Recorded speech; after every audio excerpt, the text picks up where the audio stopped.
You could come on a drive with me in an exotic like a Ferrari or a Lamborghini. Check the description for the contest rules. Who knows, you might be sitting shotgun with me in a Lambo. Hi guys and welcome to another vlog. I am driving this. This happens to be the Porsche Panamera. This happens to be the diesel. Let's quickly open the engine bay right away, and here is the engine, which happens to be a 3-liter V6 turbo diesel injection. Porsche written here, but it is actually an Audi engine. Obviously a lot of insulation here. It is a Porsche, so it has to be absolutely refined. Now this is the old model of the Panamera, and yeah, looks can be subjective. I'm not really a big fan of the design of this car. Lights have a lot of attention to detail. You get a projector setup. This is the headlight washer, front parking sensors, and of course beautiful lights as well. From the side you can see this car's dimensions are obviously a lot, but what stands out here is it looks more of a station wagon from the rear side, but diesel is written here just in case to tell you that it is using diesel power. Meanwhile, the front tire happens to be a 245/50/18, and of course you get rear brake calipers because this is a Porsche. I love the wheels on this, slightly black colored wheels, massive discs as well. And as you keep coming behind, you realize that the rear wheel is obviously bigger. It happens to be a 275/45/18. Now this is a rear wheel drive car. That's why you can see it's a little dirty because wheel spin for the win, Pirelli rubber as well. And from the rear you can deploy the spoiler. Not the best looking Porsche from the rear, and you get these dual exhaust here as well, rear parking sensors, rear parking camera as well. Let's quickly open the boot right away, and here the boot has opened. Press a button and it opens. Again, not the largest boot, so you really can't carry a lot of luggage for 4 people. But the spare wheel, oh, how do I get to that? Yeah, there is no spare wheel here. You get toolkit to actually, repair the tire yourself or inflate it for some amount of time. But then the design is actually different. I would say different. Not the best, but different for sure. Here we go into the rear seat, where there's a lot of comforts on offer. At least this is what I feel, because firstly you get an ashtray here. It comes out like that. Power window control, a lot of leather. This one is finished completely in beige. Light placement here. Actually, this is the light placement, and there's a hook here, there's a handle here. And the front seat doesn't get adjustable headrest, neither do the rear ones. Very sporty, massive parcel shelf, can keep a lot of stuff there. And the center armrest, well, you can open that, below which there's space to keep stuff as well. You can access a lot of things by sliding that. There's a 12-volt charging socket, there's a cigarette lighter, there's space to keep stuff, cup holder, space to keep your mobile phone as well. And of course another cup holder here. Temperature controls here, and you can decide where you want a temperature flow to be. In fact, it also gets ventilated seats on certain models. These are the AC vents. You can retract the sun blind here by pressing that button. You can lock and unlock the vehicle from this. Cabin feels nice and kind of airy because of the beige treatment. Meanwhile, you obviously get sun blinds here at the rear, which are not manually operated. Press a button and of course they work along with the power windows. Seats are very comfortable, but let's quickly get inside the driver's seat, and trust me on this, all right, trust me on this, there is just too many buttons in the center console, enough for you to get confused of what's happening. Although there's a keyhole here, there is keyless entry. The key looks really very nice, and door pockets are decent size. They come out like that. Rear door pockets, well, they are very small, absolutely small. Can't really keep much stuff there. Okay, it gets a Bose sound system, electric adjust for the driver's seat. Seats look very comfortable and nice. Love the beige treatment here on this particular vehicle, and there's a dead pedal here as well. You need to put the key here inside like that, and to turn on the vehicle you have to actually rotate that, so that's how it is. Everything is analog here. Air conditioning is on full blower. You get dual zone climate control system. Actually you get 4-zone climate control system, and you can see the number of buttons here are absolutely crazy. Meanwhile, the glove box is decent sized, and there are 2 manuals here. And obviously you get this beautiful cup holder system. Yeah, cup holders, they come out like that. Super cool, aren't they? All right, closing them, some amount of effort to slot them right into place, but once you get used to it, they work pretty well as well. All right, inside the car, let me close the door. Firstly, you get memory seats as well. You can lock and unlock the door using that button, and this is to actually child lock the rear doors. This is to open the boot. These are power window controls.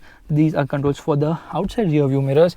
Steering wheel is nice to hold, and of course the horn is also very nice. A lot of buttons here. This is for that display over there, so you can browse through that, navigation, media, phone, whatever, audio. Then there is this button here. This is for the audio system. These are buttons for the gear shifts, cruise control switch, and this is for the indicators because the headlight controls are placed here. These are the controls for the wipers. Wipers work really well as well. Meanwhile, auto dimming inside rear view mirror. A lot of buttons here. They're actually for the light and of course for the sunroof as well. Sunroof should have been bigger at this price point, and then press it once again, it opens further. Yeah, it is very sunny, tell me about it. Plenty of airbags inside this car. Over here you obviously get a mirror along with 2 lights, same is the case here, mirror along with 2 lights. Steering feels really nice to hold. Now there are a million buttons here. This is for the rear spoiler, this is to actually close the rear sun blind, which actually can be done by pressing a button here as well. So you just press this button and there it goes down. That's good. There's a cup holder here below the front center armrest. There's space to keep stuff along with this beautiful Porsche bottle opener. And over here you get 12-volt charging socket. There's an aux as well as a USB plug here, and there's a cigarette lighter along with an ashtray here. These are actually the buttons for the drive mode sport, and this is for the suspension system, this is for the traction control. Meanwhile, these are the controls for the air conditioning. You can actually operate the rear air conditioning using these buttons, and yeah, mostly for the air conditioning. This is for the air conditioning as well. Lock and unlock the car. This is for the audio system. Meanwhile, let me quickly get into reverse, and the reverse parking camera is kind of hazy now, but it offers a good view, and I can't see adaptive guidelines, so probably they are not there. You get a display here for the climate control, air conditioning. Definitely the instrument cluster looks very nice. You have 5 pods here, and you know what, pod here on the leftmost is for the engine and oil temperature.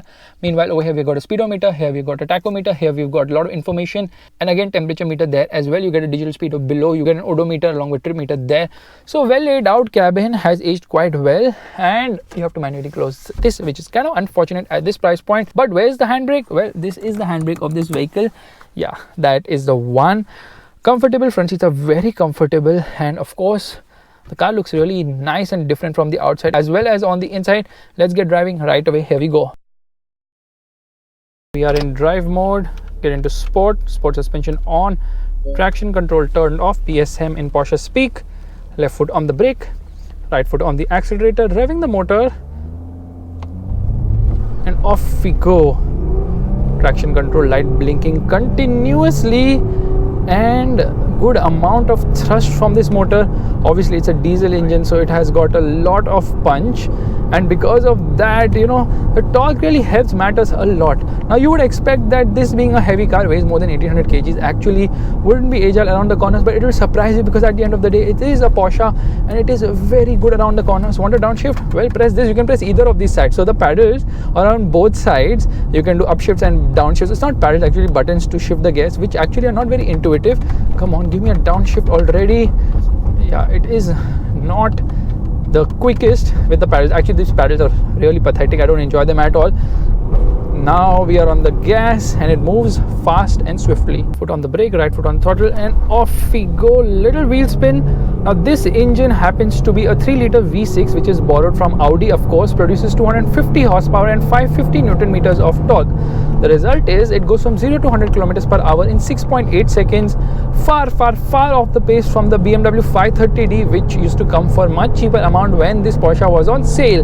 However, the dynamics are just brilliant. Alright, I have hit the wiper buttons by mistake.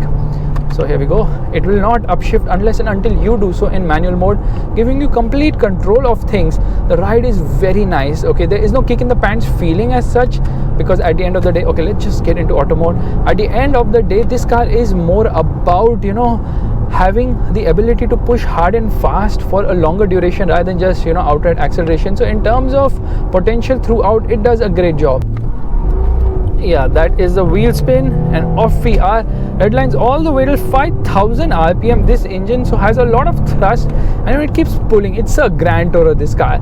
So, you know, if you want to do longer journeys, no problem, because it pulls really hard and fast as you get into the higher speeds, because it will just pull to triple digit speeds and maintain that without a fuss at all. And obviously being the diesel offers a much better fuel economy than the petrol Panamera, which obviously drinks fuel. However, performance is not in the same league. Now this one gets a 8-speed torque converter gearbox, not the PTK, the dual clutch, which is offered on the petrol Panameras. And overall performance is good, handling is good, steering offers great amount of feel. Okay, it changes direction with eagerness, but you can feel some amount of roll because it is a heavy car at the end of the day. So overall I would say that the Panamera diesel definitely is a car which shouldn't have been discontinued, because we really need a diesel, and that's why BMW keeps on harping with the 530d. Then Mercedes has the E350d, and Audi obviously has the A6d as well. ये चल रहे हैं, यहाँ पे चल रहे हैं, वहाँ पे चल रहे हैं, ठीक है।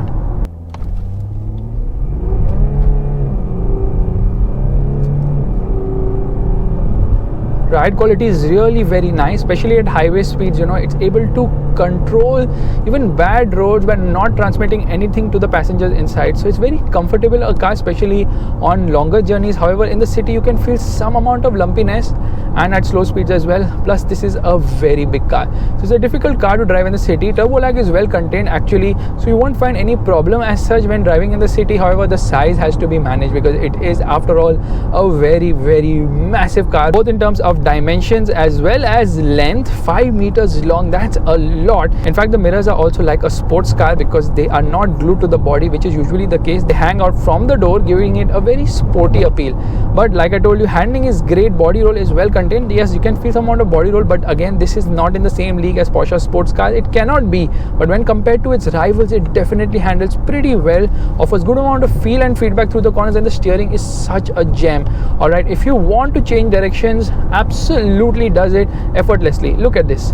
All right, this was a slow maneuver, you want a fast maneuver, like that it just goes. That's how brilliant it is. The motor likes to rev somehow, this diesel motor, and in spite of the fact that it is very well insulated, you will obviously be able to hear some amount of the diesel inside the cabin. So let me downshift. Here we are downshifting. Come on, third gear, and off we go.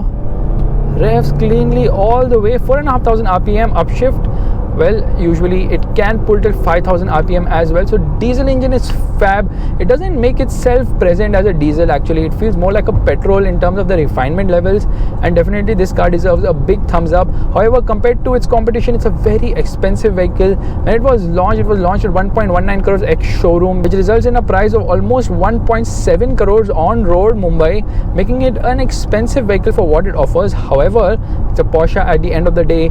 Maybe you might be attracted to the Mercedes S-Class instead, which definitely offers more. But what the S-Class can't offer is Porsche's brand image, because there are not many, so it kind of feels like an exclusive vehicle.